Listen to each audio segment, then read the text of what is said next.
தமிழ் குடி உறவுகள் மற்றும் மகிடன் நேயர்களுக்கு வணக்கம். இன்றைய நிகழ்ச்சியில் மூத்த ஊடகவியலாளர் மற்றும் அரசியல் விமர்சகர் எடப்பாடி துரைசாமி அவர்கள் நம்முடைய வந்துள்ளார். உங்கள் சார்பாக அவரை வரவேற்கிறோம். வணக்கம் சார். அனைவருக்கும் வணக்கம் சார். இன்னைக்கு ஒரு 3 நிகழ்ச்சி ரொம்ப பரபரப்பா இருக்கு. ஆனா பொது ஊடகத்துல பெரிய அளவுல விவாதிக்கப்படல. அதுல ஒரு செய்தி என்னவென்றால், நம்ம ஏற்கனவே ஒரு கலந்துரையாடல நம்ம பொதுவா சொல்லியிருக்கோம், திருமாவளவன் எப்பவுமே இரட்டை நாக்குடையவர் அவர் அப்படின்னு சொல்லிட்டு. இன்னைக்கும் அது உண்மைன்ற மாதிரி ஆயிருக்கு. என்னன்னா கர்நாடகால அவங்களுடைய இந்தியா கூட்டணிக்கு ஆதரவா அவர் பிரச்சாரம் பண்ண போயிருக்காரு. அங்க என்ன சொல்லியிருக்காங்க அப்படின்னா, காவிரி நீர் வந்து கர்நாடகத்துக்கே சொந்தமானதுன்ற மாதிரி பேசுனதா ஒரு செய்தி வருது. அது எவ்வளவு தூரம் உண்மைன்னு தெரியல. உங்க பார்வையில அது எப்படி சார் நீங்க பாக்குறீங்க? இல்ல, காவிரி நீர்ல தமிழ்நாட்டுக்கு இருக்கிற உரிமையை பத்தி பாட்டாளி மக்கள் கட்சியை தவிர வேற எந்த கட்சியும் பெருசா பேசலையே. திருமாவளவன் தமிழ்நாட்டிலேயே பேசியிருக்காரா? திமுக ஆட்சியில் இருக்கும் பொழுது திருமாவளவன் வாய் திறந்து பேசியிருக்காரா? காவிரி நதிநீர் பங்கீடு இன்னைக்கு மேட்டூர் டேம் கிட்டத்தட்ட வறண்டுகிட்டு இருக்குது. கர்நாடகாவில் போய் பேசிட்டு இருக்கான், கர்நாடகா உரிமையை பத்தி பேசிட்டு இருக்கான். திருமாவளவன் தமிழரா இல்ல கர்நாடகத்துக்காரரா? தமிழர்னா நீ தமிழர்களுடைய ஜீவாதார உரிமையை பத்தி மட்டும் தானே பேசணும். எங்க கன்னட நடிகர் பிரகாஷ்ராஜ் கூட இந்த மாதிரி இரட்டை வேடம் போடலீங்க. கன்னட நடிகர் தெலுங்குல நடிச்சிருக்காரு, தமிழ்நாட்டில் நடிச்சிருக்காரு, தமிழ் நடிச்சிருக்காரு, கன்னடத்தில் நடிச்சிட்டு இருக்காரு. பிரகாஷ்ராஜ் கூட இவங்க மாதிரி இரட்டை வேடம் போடலையே. தமிழ்நாட்டை தாண்டி நீங்க ஒரு வார்டு மெம்பர் ஜெயிக்க முடியுமா? விடுதலை சிறுத்தைகள் கட்சி கர்நாடகாவில், ஆந்திராவில், தெலுங்கானாவில் நீங்க என்ன அகில இந்திய கட்சியா? நீங்க தமிழ்நாட்டிலேயே 2 சீட்டுக்கு அறிவாலயத்தினுடைய வாசல்ல காத்து கிடக்கிறீங்க. உங்களால தனியா நின்று ஒரு சீட்டு கூட ஜெயிக்க முடியாது. தமிழ்நாட்டில் ஒரு முனிசிபல் கார்பரேஷன் உங்களால ஜெயிக்க முடியாது. ஒரு வார்டு மெம்பர்ல ஜெயிக்க முடியாது. நீங்க கர்நாடகாவில் போய் பிரச்சாரம் பண்றீங்க. ஆக நீங்க எவ்வளவு பெரிய அரசியல் போலிகள். நீங்க அம்பேத்கரியம் பேசுறது, பெரியாரியம் பேசுறது, தமிழ் தேசியம் பேசுறது, இதெல்லாம் மிகப்பெரிய பச்சுவந்தித்தனமா தெரியல, அயோக்கியத்தனமா தெரியல திருமாவளவனுக்கு. அங்க போய் கர்நாடகாவில் காவிரியின் உரிமையை காப்பாற்றுவோம், கர்நாடகாவில் காப்பாற்றிட்டு தமிழ்நாட்டில் வந்து என்ன கொடுப்பீங்க? தமிழ்நாட்டில் வந்து என்ன பேசுவீங்க? இதுல வேற இவங்க தான் வந்து அப்படியே அகில உலக விடுதலைக்காக போராடின மாதிரி பேசுவாங்க. திருமாவளவன் உலக தலைவராகி விட்டார், திருமாவளவன் தலித்களுக்கு தேசிய தலைவராகி விட்டார், திருமாவளவன் தலித்துகளுக்கு தேசிய தலைவராகி விட்டார்னு பேசுங்க. அதான் சரியா இருக்கும். என்ன தேசிய தலைவர் நீ? தேசிய அளவில் நீ என்ன போராடிட்ட? தமிழ்நாட்டில் மட்டுமே இருக்கின்ற பாட்டாளி மக்கள் கட்சியின் நிறுவனர் டாக்டர் ஐயா இதர பிற்படுத்தப்பட்ட சமூகத்திற்காக பாராளுமன்றத்தில் போய் பாராளுமன்றத்துக்கு முன்னால் போராடுறோம். அகில இந்திய பிற்படுத்தப்பட்டோர் தலைவர்களை கூப்பிட்டு வச்சு பேசுறோம். இதெல்லாம் கடந்த கால பாமக வரலாறு. டாக்டர் ஐயாவை கூட நாம வந்து ஐயா என்ன தேசிய தலைவர் சொல்லவே இல்லையே. அகில இந்தியாவுக்கு இதர பிற்படுத்தப்பட்டோருக்கு 27% இடஒதுக்கீட்டுல கல்வியில பெற்றுக் கொடுத்தவர் டாக்டர் ஐயா தானே. பிரதமர் மன்மோகன் சிங், சோனியா காந்தி, பிரணாப் முகர்ஜி, ப. சிதம்பரம், கருணாநிதியுடைய பேரன் தயாநிதி மாறன், லல்லு பிரசாத் யாதவ், இவங்கெல்லாம் உட்கார்ந்து இருந்த அந்த கூட்டணி கட்சி கூட்டத்துல தனி மனிதனா போராடி 27% இடஒதுக்கீட்ட கல்வியில் பெற்று தந்ததே டாக்டர் ஐயா தானே. அவரையே நாங்க தேசிய தலைவர் இன்னும் சொல்லியே, அவரையே நாங்க தமிழின போராளின்னு தானே சொல்றோம். ஒரு வெங்காயமும் சாதிக்கல, ஒரு மண்ணும் கிடையாது. நாடகால பத்தி பேசுவீங்க, ஜாதி ஒழிப்பை பத்தி பேசுவீங்க. ஏன் கர்நாடகாவில் போய் ஜாதி ஒழிப்பை பத்தி பேசி கிழிக்க வேண்டியது தானே? கர்நாடகாவில் போய் கன்னடர்களும் தமிழர்களும் ஒண்ணு, நாம் எல்லாம் இந்தியர்கள் பேச வேண்டியது தானே? அங்க போய் ஏன் ஜாதி ஒழிப்பை பத்தி பேசல? அங்க போய் உங்களை யார் காவேரி ஆத்து பிரச்சனை பத்தி பேச சொன்னது? தமிழ்நாட்டிலேயே பேசுறது உங்களுக்கு வக்கு இல்ல, அங்க என்ன போய் காவிரி பிரச்சனை பத்தி பேசுறீங்க? இதெல்லாம் வந்து கடைந்தெடுத்த அரசியல் வேசித்தனமா தெரியலையா திருமாவளவனுக்கு? இதை விட தமிழ்நாட்டுக்கு செய்கின்ற துரோகம் வேற ஏதாவது உண்டா? இதே திருமாவளவனும் கனிமொழியும் டி.ஆர். பாலுவும் ஈழ தமிழர்களை கொன்று குவித்த ராஜபக்சேவின் கையில் ஈழ தமிழர்களுடைய ரத்தக்கரை காயும் முன்பே போய் கை கொடுக்குறீங்களே, அது மிகப்பெரிய துரோகம். அதுக்கு அடுத்து இது அதை விட மிகப்பெரிய துரோகம். தமிழகத்திற்கும் தமிழ் இளைஞர்களுக்கும் தமிழ் சமூகத்திற்கும் துரோகத்தையே செஞ்சுட்டு இவங்க தான் தமிழ்நாட்டில் தியாகின்னு பேசிக்கிறாங்க. இதையும் இந்த நாடு நம்புது. இதுல 2 தொகுதிகள் அப்படியே அபூர்வ வெற்றி பெறுவோம். திருமாவளவன் மிகப்பெரிய வெற்றி பெறுவார். வெற்றி பெற்று என்ன கிழிச்சிங்க? 5 வருஷமா ஒரு கிழிக்கல, 5 வருஷம் ஒரு வெங்காயம் இல்ல. இதுக்கு மேல மட்டும் நீங்க என்ன போய் கிழிக்க போறீங்க? ஒரு படத்துல கவுண்டர் பண்ணி சொல்ற மாதிரி, இனிமே வயசுக்கு வந்தா என்ன, வராட்டி போனா என்ன, நீ ஜெயிச்சா என்ன, தோத்தா என்ன கிழிக்க போறீங்க? கர்நாடகாவில் போய் தமிழனுக்கு எதிராக பேசிட்டு நீங்க தமிழ்நாட்டில் இருந்து என்ன சாதிக்க போறீங்க? கர்நாடகாவிலே இருந்துங்க, கர்நாடக மக்களுக்கு போராடுங்க, அந்த மக்களுக்காவது நியாயமா இருங்க. கர்நாடகாவில் போய் தமிழர்களுக்கு துரோகம் செய்றீங்க, தமிழ்நாட்டில் வந்து கர்நாடகாவுக்கு துரோகம் செய்றீங்க. ஏதாவது ஒரு பக்கமாவது எந்த மக்களுக்காவது நியாயமா நடந்துங்க.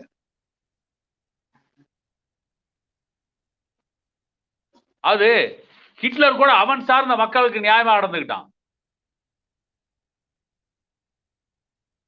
இது எதுவுமே கிடையாது, எந்த சித்தாந்தமும் கிடையாது, ஒரு மண்ணும் கிடையாது. பேசுறது மட்டும் பெருசா பேசிக்கிறாங்க. இவங்கெல்லாம் தமிழ்நாட்டின் அரசியலிருந்து அப்புறப்படுத்தப்பட வேண்டிய அசிங்கங்கள்.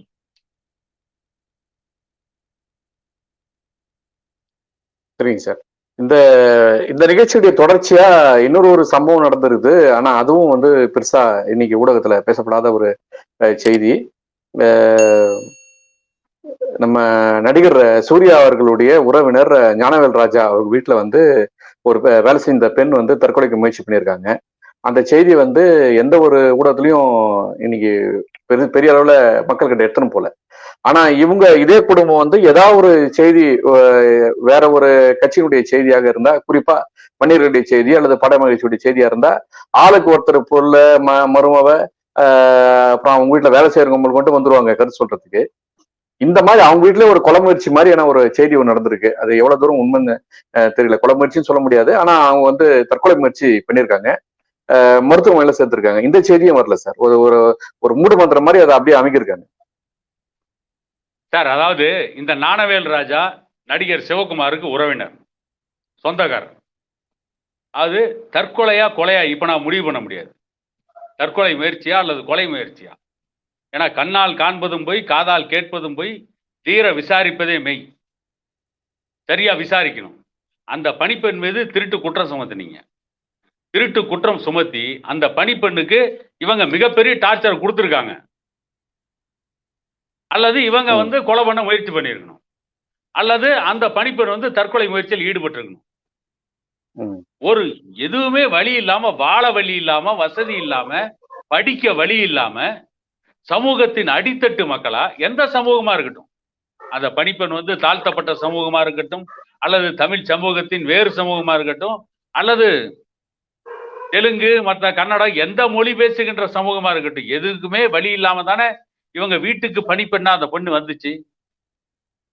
இந்த பெண்ணுக்கு உண்மையிலேயே அங்க வந்து களவாடுகின்ற பழக்கம் இருந்திருந்தா நீங்க மரியாதையா வேலைக்கு வேணா அனுப்பிச்சுட்டு இருக்கலாம்ல. அந்த பெண்ணு வந்து தற்கொலைக்கு போற அளவுக்கு நீங்க இது பண்றீங்கன்னா என்ன அர்த்தம்? அது எதுவுமே இல்லாத ஏழைன்னா வந்து திருடிவிட்டாங்க. செந்தில் பாலாஜி திருடுனா யோகியன், மந்திரியா இருக்கிறவன் திருடலாம், முதலமைச்சரா இருக்கிறவன் திருடலாம்.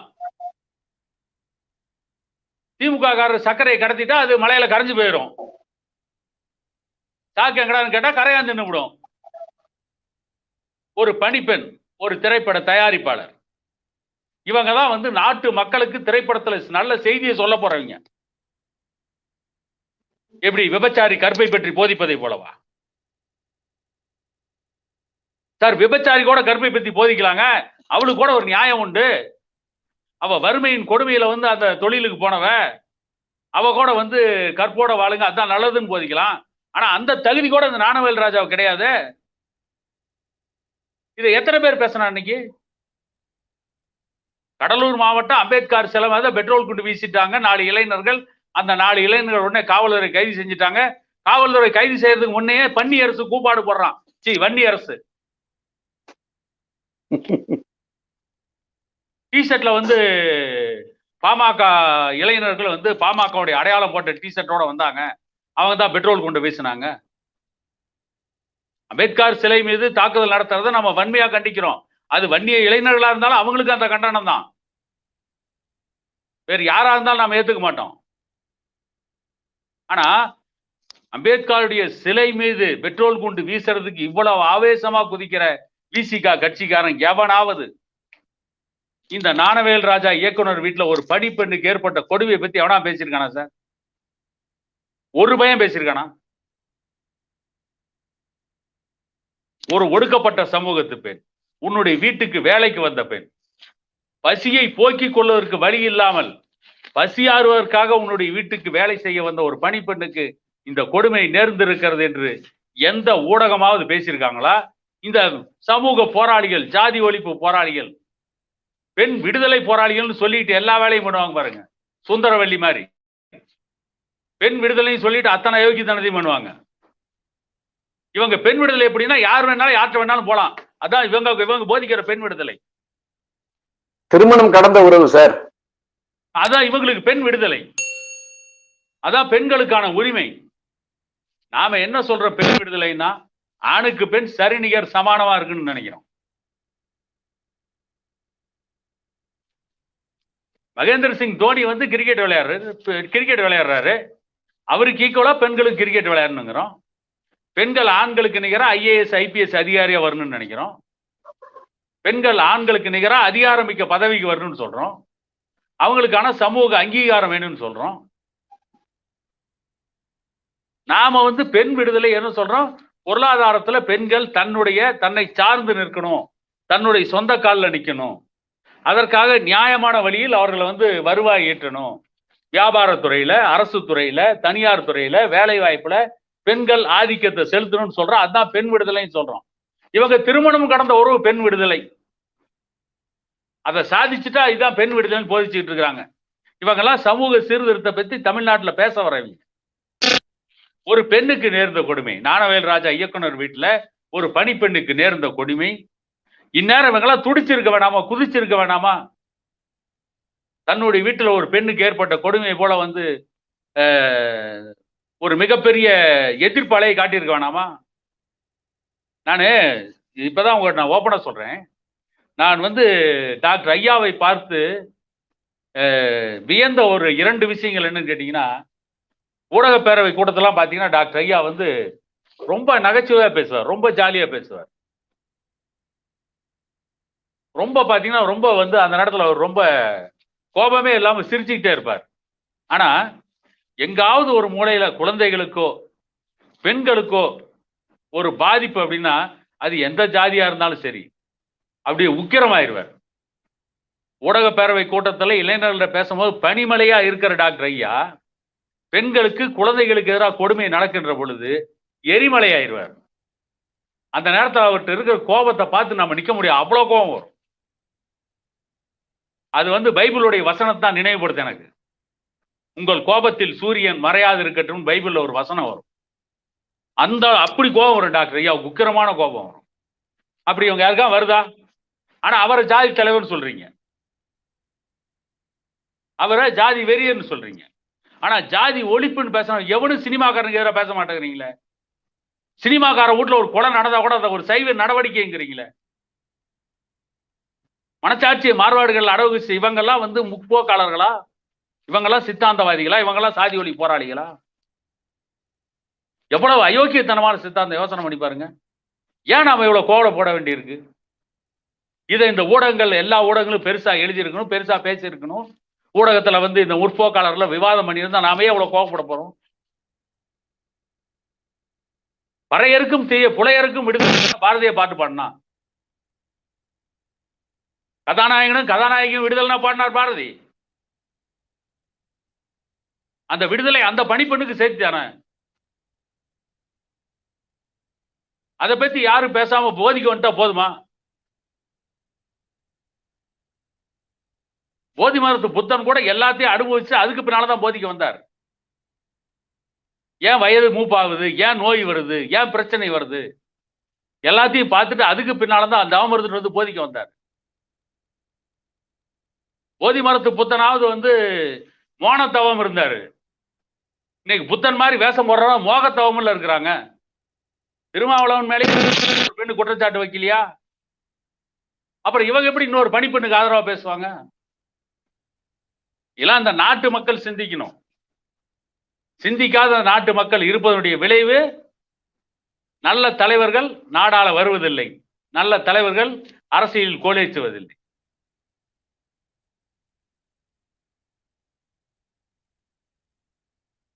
இந்த இந்த செய்திகள்லாம் ஊடகங்கள் வெளிப்படுத்தணும் அப்படின்றதுதான் இன்றைய ஜனநாயகம். ஸோ ஜனநாயகத்து மேல நம்பிக்கை உள்ளவங்க இதை நம்ம எதிர்பார்க்கிறோம். அடுத்ததா என்னன்னா சார், இது ஜாதிய கொலைகள் நிறைய நடக்குது அப்படின்னு சொல்லிட்டு திருமிகு கனிமொழி அவர்கள் இன்றைய செய்தியில அவங்க சொல்றாங்க. சென்னையில திவ்யா என்ற பெண் வந்து தற்கொலை செஞ்சுக்கிறாங்க. ஏன்னா அவங்க கணவரை வந்து ஜாதிய கொடுமையா கொலை பண்ணிட்டாங்க அப்படின்னு சொல்லிட்டு. இப்போ அதுக்கு அந்த அம்மா சொல்றாங்க, இதை நாங்க எப்பவுமே ஏத்துக்கிறது இல்லை அப்படின்னு சொல்லிட்டு. இப்போ இவங்க எல்லாம் சொல்றது வந்து இந்த மாதிரியான காதல்களை அவங்க ஏத்துக்கிறாங்களா, அவங்க ஆதரிக்கிறாங்கன்னு அர்த்தமா, அல்லது இதுக்கான ஒரு விழிப்புணர்வை பாடக்கல்வியிலேயே அவங்க எடுத்துட்டு வந்திருக்கணும் அப்படின்றத அவங்க ஏத்துக்கலையான்றது தெரியலையே சார். சார் அதாவது கனிமொழி எப்படி வேண்டுமானாலும் வாழலான்னு முடிவு பண்ணவங்க. ஆகவே அவங்களுக்குலாம் அதை பத்தி கவலை இல்லை. எந்த ஒரு பெற்றோரும், பெண் பிள்ளை பெற்ற பெற்றோர் எந்த ஜாதியா இருக்கட்டும், தன் கண்ணுக்கு முன்னால தன்னுடைய பெண்ணுடைய வாழ்க்கை சீரழியதை யாராவது ஏத்துக்குவாங்களா? யாரும் ஏத்துக்க மாட்டாங்க. ஜாதிய கட்டமைப்பே சமூக பொருளாதார ஏற்றத்தாழ்வுகள் தான் ஜாதிய கட்டமைப்பே இருக்குது. நீங்க இந்த ஜாதிய கட்டமைப்பு ஒழிக்கணும் என்ன பண்ணும்? அனைவருக்கும் சமூக பொருளாதார விடுதலை இருக்கணும். அனைவரும் பொருளாதாரத்தில் சமம்ன்ற நிலையை உருவாக்கணும். அனைவருக்கும் கல்வி வேலை வாய்ப்பு சமம்ங்கிற நிலை உருவாக்கணும். கிட்டத்தட்ட நார்வே நாட்டில் இருக்கிற மாதிரி 90% மக்கள் உண்ண உணவு, உடுக்க உடை, இருக்க இருப்பிடம், சக்திக்கேற்ற உழைப்பு, தேவைக்கேற்ற சம்பளம் இதை அடைந்து விட்டால் அங்க ஜாதியே இருக்காது.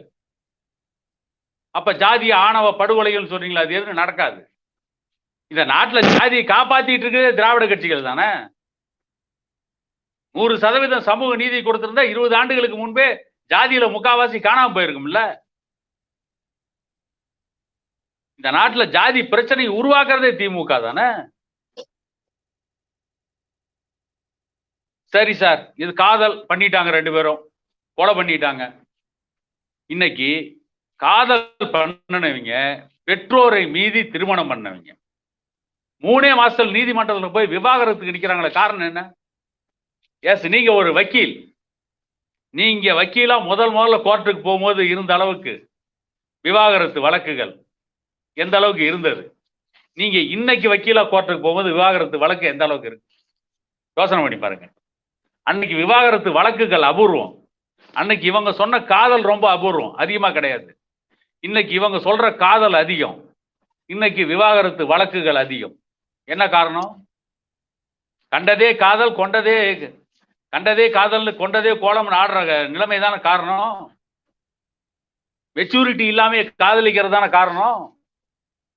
வாழ்க்கைனா என்ன, பொருளாதாரம்னா என்ன, பொருளாதார தேவைன்னா என்ன, குடும்பம் நடத்த என்ன தேவை, உறவுகள்னா என்ன, எந்த உறவுகளை எப்படி கையாளணும், ஒரு மனிதனை சுத்தி பின்னப்பட்டிருக்கின்ற சமுதாய கட்டமைப்பு என்ன, இப்படி எதுவுமே தெரியாம கலைஞர் டிவியிலும் சன் டிவியிலும் வர தொலைக்காட்சி தொடரை பார்த்துட்டு காதலிச்சா என்ன ஆகும்?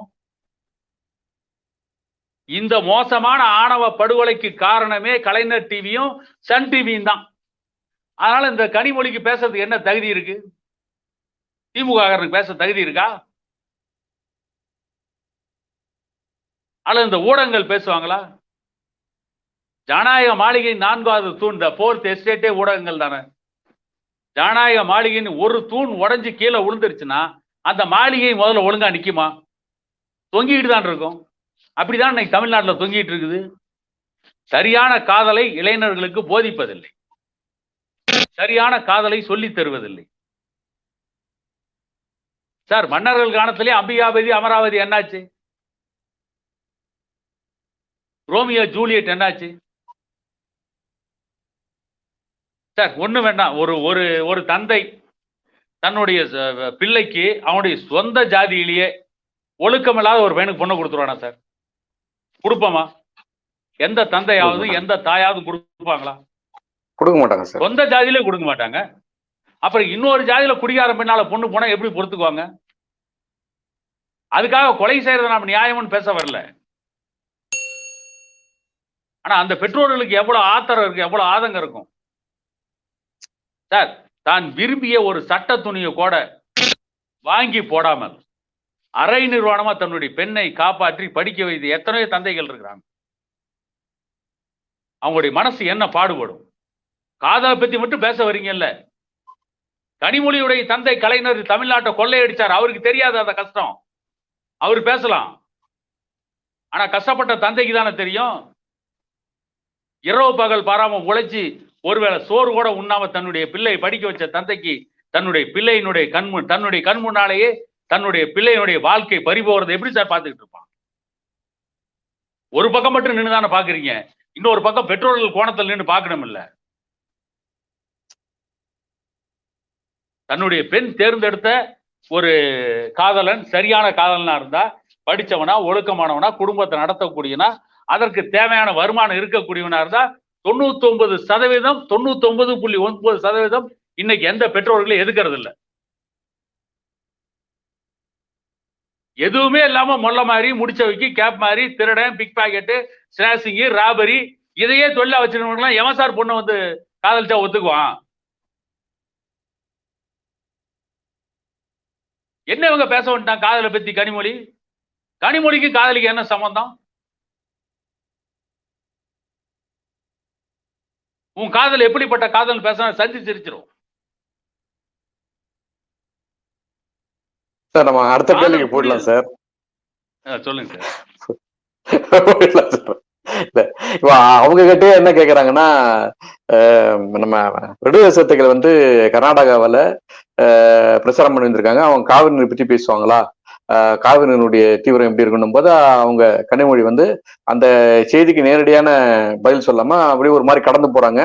இது பொதுவான பிரச்சனைங்க, இது மணிப்பூர் மாதிரி ஒரு கலவரமான ஒரு சூழ்நிலையை வந்து உருவாக்கக்கூடிய ஒரு நிலைமை இருக்கும் அப்படின்னு சொல்லிட்டு அதுக்கான காவிரி பிரச்சனை எல்லாம் பத்தி எல்லாம் கேள்வி கேட்கும் போது அதுக்கான சரியான நேரடியான ஒரு பதிலா இல்லாம அவங்க பொதுவா கடந்து போறாங்க. இப்படின்னு சொல்லாம அவங்க ஒரு பொதுவான ஒரு விஷயமா கடந்து போறாங்க. இது வந்து இவங்கதான், இவங்களுடைய அண்ணன் தான் வந்து இன்னைக்கு சிஎம். இங்க வந்து கூட்டணின்றாங்க, அங்க போயிட்டு வந்து அந்த மாநிலத்துக்கு அப்பனுக்கு பிள்ளை தப்பாம பிறந்திருக்குன்னு ஒரு பழமொழி இருக்கு இல்லையா, அது வந்து கனிமொழிக்கு சரியா பொருந்தும். ஏன்னா காவிரி பிரச்சனையில தமிழ்நாட்டுடைய உரிமையை இந்திரா காந்தியுடைய காலடியில பலியிட்டது கலைஞர் கருணாநிதி தானே. அப்புறம் அவருடைய பிள்ளை என்ன செய்வாரு? கனிமொழி அதானே செய்வாரு. அப்பனுக்கு பிள்ளை தப்பாம பிறந்திருக்காங்க. கலைஞர் தமிழின தலைவர்னு பெயர் வச்சிருக்காரு. நீங்க தமிழ் மொழிக்காக போராடுறேன், தமிழுக்காக போராடுறேன், தமிழ்நாட்டில் ஆட்சி நடத்துறேன். இன்னைக்கு காவிரி பிரச்சனை மலுப்புலா சொல்லிட்டு போறீங்கல்ல. காவிரி நடுவர் மன்றம் அறிவித்த 205 டிஎம்சி தண்ணீரை கர்நாடகா உடனுன்னு பேசியிருந்தா நீ யோகியவான். அதை விட்டுட்டு நீங்க கர்நாடகாவுக்கும் ஆதரவா இல்லாம தமிழ்நாட்டுக்கு ஆதரவா இல்லாம, அதாவது என்னன்னா பாம்பும் சாகக்கூடாது, பாம்பு அடிக்கிற தடியும் உடையக்கூடாது, இந்த இரட்டை வேடம் போடுறீங்கல்ல. ஒன்னா கர்நாடகா ஆதரவா இல்லைங்க, இல்லைன்னா தமிழ்நாட்டுக்கு ஆதரவா இல்லைங்க. இந்த நடுநிலைன்னு சொல்றதே அயோக்கியத்தனம் தான். நியாயமா சொல்லணும். என்ன காவிரி நடுவர் மன்றம் கொடுத்த தீர்ப்பு 205 டிஎம்சி தண்ணீரை தமிழ்நாட்டுக்கு ஒரு ஆண்டு கொடுக்கணும், அதான் கர்நாடகா கொடுங்கன்னு பேசியிருந்தா நீங்க நியாயம். இங்க எம்பி ஆவீங்க, எம்எல்ஏ ஆவீங்க, முதலமைச்சர் ஆவீங்க, நாட்டை ஆளுவீங்க, கொள்ளையடிப்பீங்க, உங்களை வசதியோட வாழ்வீங்க, நீங்க வசதி வாய்ப்புகளை தேடிக்குவீங்க.